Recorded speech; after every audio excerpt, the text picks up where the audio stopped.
High বন্ধুরা, কেমন আছেন সবাই? আশা করি ভালো আছেন। শেখবারের রান্নাবান্না আপনাদের স্বাগত জানাই। তো আজকে আপনাদের সঙ্গে শেয়ার করব পাস্তা রেসিপি। বাচ্চাদের জন্য খুব হেলদি এবং টেস্টি পাস্তা রেসিপি, আর খুব অল্প সময়ে যাতে ঝটপট করে নেওয়া যায় সেটা আপনাদের সঙ্গে শেয়ার করব। তো ভিডিওটি প্রথম থেকে শেষ পর্যন্ত দেখতে থাকুন। চলুন রেসিপিটি শুরু করি।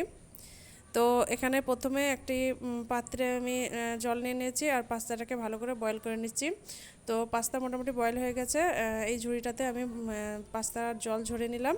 তারপর ওভেনের মধ্যে কড়াই বসিয়ে দিয়েছি। তো কড়াইয়ের মধ্যে দিয়ে দিলাম সরিষার তেল। তারপর দিচ্ছি পেঁয়াজ কুচি আর দুটো ছোট কাঁচা লঙ্কা চিড়ে আমি দিয়ে দিলাম। তো এটা বাচ্চাদের জন্য হেলদি রেসিপি, তাই ঝালটা কিন্তু কম দিতে হবে। আর তারপরে দিয়ে দিলাম হাফ চা চামচ হলুদ গুঁড়ো, সামান্য একটু জিরে গুঁড়ো, সামান্য একটু ধনে গুঁড়ো আর টমেটো কুচি দিয়ে দিলাম। আর স্বাদ মতো লবণ দিয়ে একটু নাড়াচাড়া করে নেব। তো টমেটোটা যাতে একটু সফট হয় তার জন্য একটু ভালো মতো নাড়াচাড়া করে নিলাম।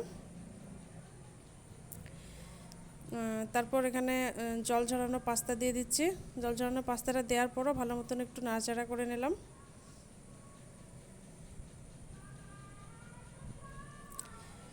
তো ভালো মতো সব কিছুকে একটু মিশিয়ে নিয়ে মধ্যেখানে একটু জায়গা করে নিয়ে তার মধ্যে একটা ডিম দিয়ে দিলাম।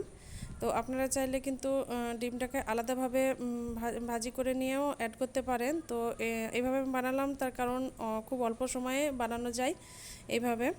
তো সেই জন্য আমি এই পদ্ধতিটাই ব্যবহার করলাম।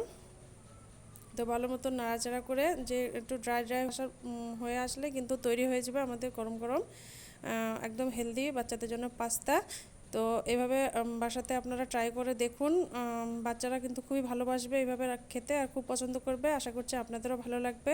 তো আমার রেসিপি ভালো লাগলে একটি লাইক দেবেন, আমার রান্নাটিকে শেয়ার করুন বেশি বেশি করে ফ্যামিলি এবং ফ্রেন্ডদের সঙ্গে।